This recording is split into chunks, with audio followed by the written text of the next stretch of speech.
ഈ ദാസേട്ടൻ്റെ ശബ്ദത്തിലാണല്ലോ നമ്മൾ എല്ലാ പ്രോഗ്രാമിനും പാടിയിരിക്കുന്നത്. അതെ. എവിടെങ്കിലും പോയിട്ട് എന്തെങ്കിലും മറ്റൊരു പാട്ട് പാടാൻ പറഞ്ഞ പ്രശ്നമായിട്ടുണ്ടോ? ശിവരാത്രി പ്രോഗ്രാമിലാണ്. ആ, മണിമലയിൽ. അപ്പോൾ അന്ന് വൈറ്റ് പാൻറ്റും മൈസൂട്ടും ഒക്കെ ഇട്ടിരിക്കണത്. അപ്പോൾ തമിഴ് പാടുന്ന സിംഗറും ഉണ്ട്. അപ്പോൾ ഈ ശിവരാത്രി പ്രോഗ്രാം എല്ലാവരെയും കിട്ടുകയല്ലോ, ഒറിജിനൽ ആൾക്കാരെ കിട്ടുകയല്ലോ, അവിടെ നിന്നൊക്കെ പെറുക്കി എടുത്തുകൊണ്ടേ പോകാൻ പറ്റുള്ളൂ. അങ്ങനെ തമിഴ് പാട്ടുകാരൻ വന്ന് പരിപാടി നല്ല ഫോമിൽ പൊയ്ക്കൊണ്ട സമയത്ത് തീരാറായപ്പോഴത്തേക്ക് അവിടുന്ന് കമ്മിറ്റിക്കാർ പറഞ്ഞ് പള്ളിക്കെട്ട് എന്നുള്ള പാട്ട് പറഞ്ഞു. പള്ളിക്കെട്ട് ശബരിമലയ്ക്ക്. അപ്പൊ ഈ വന്ന തമിഴ് സിംഗറിന് അറിയത്തില്ല, എന്നാ ഇവിടുന്ന് പോകണ്ടെന്ന് പറഞ്ഞു. വണ്ടി സംഗതി പ്രശ്നമായി. ഞാൻ പറഞ്ഞു എനിക്ക് പാടാൻ അറിയത്തില്ലെങ്കിൽ ഞാൻ വേണമെങ്കിൽ ജസ്റ്റ് ഒന്ന് പാടാം, ഒന്ന് പാടി നോക്കാം എന്ന് പറഞ്ഞു. അങ്ങനെ ഞാൻ ആ പാട്ട് പാടി അവിടെ ഒരു കണക്ക് രക്ഷപ്പെട്ടു പോകുന്നു. എന്നാലും ആ പാട്ട് ഒന്ന് റീക്രിയേറ്റ് ചെയ്യാൻ പറ്റും, ഒന്ന് പാടാൻ പറ്റും. കാരണം വേറൊന്നുമല്ല, ആ ശബ്ദം മാറി വരുമല്ലോ. പള്ളിക്കെട്ട് പാടുമ്പോ ദാസന്റെ ശബ്ദത്തിൽ പാടാൻ പറ്റത്തില്ല. അപ്പൊ അതൊന്ന് കേട്ടാ. ഇരുമുടി താങ്കി ഒരു മനതാകെ ഗുരുവിനവേ വന്നോ, ഇരുവിനെ തീർക്കും യമനയും വെല്ലും തിരുവടിയെ കാണ വന്നോ. പള്ളിക്കെട്ട് ശബരിമലയ്ക്ക് കല്ലും മുള്ളും കാലിക്ക് മെത്തെ സ്വാമിയെ അയ്യപ്പോ സ്വാമി ശരണം അയ്യപ്പ ശരണം. പള്ളിക്കെട്ട് ശബരിമലയ്ക്ക് കല്ലും മുള്ളും കാലിക്ക് മെത്തെ സ്വാമിയെ അയ്യപ്പോ അയ്യപ്പോ സ്വാമിയെ സ്വാമിയെ അയ്യപ്പോ അയ്യപ്പോ സ്വാമിയെ. നെയ്യഭിഷേകം സ്വാമിക്ക്, കർപ്പൂര ദീപം സ്വാമിക്ക്, അയ്യനെ മാർഗളെ കൂടി കൊണ്ട് അയ്യനെ നാടി സെന്തിടുവാൻ ശബരിമലൈ തെന്നിറങ്ങിടുവാൻ സ്വാമിയെ അയ്യപ്പോ അയ്യപ്പോ സ്വാമിയെ സ്വാമിയെ അയ്യപ്പോ അയ്യപ്പോ സ്വാമിയെ.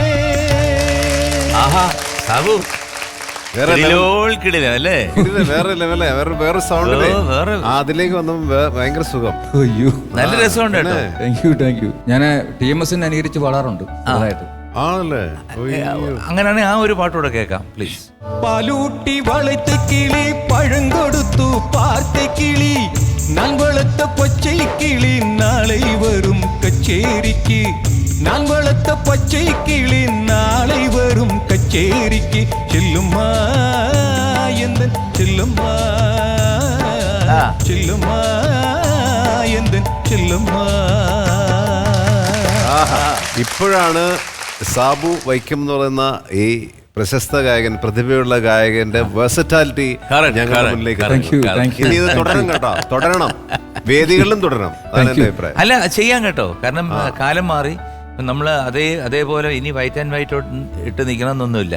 നമുക്ക് ഇതുപോലെ തന്നെ ഇരിക്കാം. ആയിക്കോട്ടെ. അപ്പൊ നമുക്ക് മറ്റേ പാട്ടും പാടാം. വൈറ്റ് ദാസേട്ടനും ബാക്കിയുള്ള വേറെ എല്ലാവർക്കും അല്ലേ. ഞാന് ഈ മറ്റേ ദാസേട്ടന്റെ 50-ാം വർഷം കൊച്ചിയിൽ ഭയങ്കര ആഘോഷമായിരുന്നു. ചേട്ടനൊക്കെ ഉണ്ടായിരുന്നു. അങ്ങനെ തിരുവനന്തപുരം ചുരുൾമുടിയിൽ അങ്ങെടുത്ത് എന്തായാലും പോക്കാണ്. ഏറ്റവും ഹെവി ആയിട്ടുള്ള പാട്ട് പോകുന്നെങ്കിൽ പോട്ടെ എന്ന് പറഞ്ഞ് ആ പാട്ട് ചൂസ് ചെയ്തു. അപ്പൊ വേദിയിൽ കയറിയപ്പോ ഞാൻ ഇതുപോലെ വൈറ്റ് പാന്റ് വൈറ്റ് ഷർട്ട് ഇട്ട് മനപ്പുറം പോയി. ഷർട്ടിൽ ചെറിയൊരു ഡിസൈൻ ഒക്കെ ഉണ്ടായിരുന്നു. അപ്പൊ ഞാൻ പറഞ്ഞു എന്നെ കൊണ്ട് എടുത്താൽ പൊങ്ങാത്ത പാട്ടാണ്. പിന്നെ ആകെയുള്ളൊരു കോൺഫിഡൻസ് എന്ന് പറയുന്നത് ദാസേട്ടൻ കേട്ടോണ്ടിരിക്കുക. ദാസേട്ടന്റെ ഈ വൈറ്റ് പാന്റും വൈറ്റ് ഷർട്ടും ഇതൊക്കെ ഉള്ളൂ, ബാക്കിയൊക്കെ ദൈവത്തിന്റെ കയ്യിൽ എന്ന് പറഞ്ഞിട്ട് തിരുവനന്തപുരം ചുരുൾമുടിയിൽ അവിടെ പാടി. ദാസേട്ടൻ മുമ്പിൽ തന്നെ പാടി. സദസ്സിലിരിക്കുന്നവരെ കണ്ടാൽ ഞെട്ടും. ബാലമുരളികൃഷ്ണ സാർ, എന്റെ അച്ഛൻ ദക്ഷിണാമൃതസ്വാമി, ഇളയരാജ, മമ്മൂട്ടി, സിദ്ദിഖ്, മോഹൻലാൽ, സുരേഷ് ഗോപി സാർ, ഇത്രയും വലിയ എന്താ പറഞ്ഞ ഏറ്റവും പ്രഷ്യസ് ആയിട്ടുള്ള ഒരു ക്രൗഡും ഫ്രണ്ടില്, ദാസേട്ടൻ പുറകില്. ഈ അപ്പം വേറെ രീതി പറയാണ്, ചെകുത്താനും നടുക്കടൽ എന്നൊക്കെ പറയുന്ന പോലെ ഇടയ്ക്ക് നിൽക്കുകയാണ് ഞാൻ. അങ്ങനെ പാടി ഒരു ചരിത്രമുണ്ട്. അപ്പൊ നമുക്ക് അതിന്റെ ഒരു 4 വരി കേൾക്കണ്ടേ? അയ്യോ, തീർച്ചയായും പ്ലീസ്. വെണ്ണിലാവിന്റെ വെണ്ണ തോൽക്കുന്ന പൊൻകിനാവാണു നീ, ചന്ദ്രകാന്തങ്ങൾ മിന്നി നിൽക്കുന്ന ചൈത്രരാവാണു നീ മാരോത്സവത്തിൻ മന്ത്രക്കേളി മന്ദിരത്തിങ്കൽ മഴത്തുള്ളി പൊഴിക്കുന്നു മുകിൽ പക്ഷിയുടെ നടനം തിരനുരയും ചുരുൾമുടിയിൽ സാഗര സൗന്ദര്യം തിരിതെളിയും മണിമിഴിയിൽ സുരഭില സൂര്യകണം കവിളുകണോ കളഭമയം കാഞ്ചനരേണുമയം ലോലലോലമാണു നിന്റെ അധരം തിരനുരയും ചുരുൾമുടിയിൽ സാഗര സൗന്ദര്യം.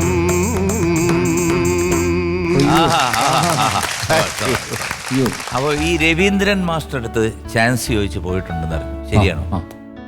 ചാൻസ് അത് ഈ പറഞ്ഞ നമ്മുടെ അളിയൻ മുഖാന്തരവാ. അപ്പോൾ കൊല്ലത്ത് ഒരിക്കൽ സീരിയലിലൊക്കെ അഭിനയിക്കുന്നൊരു അമ്പിളി അരവിന്ദും അച്ഛനും ഒക്കെ ആയിട്ട് മാഷ് വലിയ കമ്പനിയാണ്.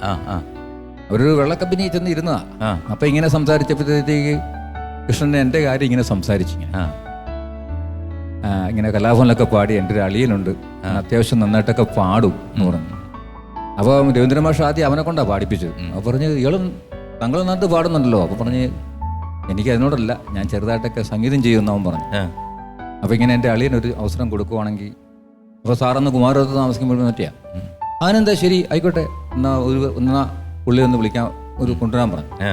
അപ്പോൾ എൻ്റെ അടുത്ത് പറഞ്ഞു, എടാ എന്നെ പോലെ സംഭവം ഉണ്ട്, നിനക്ക് ചിലപ്പോൾ ഒരു ഭാഗ്യം കിട്ടാൻ ചാൻസ് ഉണ്ട്, നീ ഇച്ചിരി പൈസയൊക്കെ മുടക്കേണ്ടി വരും. ഞാൻ പറഞ്ഞു പൈസ തന്നെ? അതെന്താണ്? പുള്ളി ഒന്ന് സന്തോഷിപ്പിക്കാൻ. സത്യം പറഞ്ഞേക്കാം, രവീന്ദ്രൻ മാഷ് ഒന്ന് സന്തോഷിപ്പിക്കേണ്ടി വരും എന്ന് പറഞ്ഞു. ഞാൻ പറഞ്ഞു അത് കുഴപ്പമില്ല എന്ന് പറഞ്ഞു. പക്ഷേ ഇത് പറഞ്ഞതിൻ്റെ തലേൻ്റെ തലേദിവസം പോയി ആൾ പോയി, രവീന്ദ്രൻ മാഷ് വിട്ടുപോയി. പിന്നെ വലിയൊരു ഭാഗ്യം ഉണ്ടായെന്ന് പറഞ്ഞത് 2007 അന്ന് എനിക്ക് ഫോണൊന്നുമില്ല.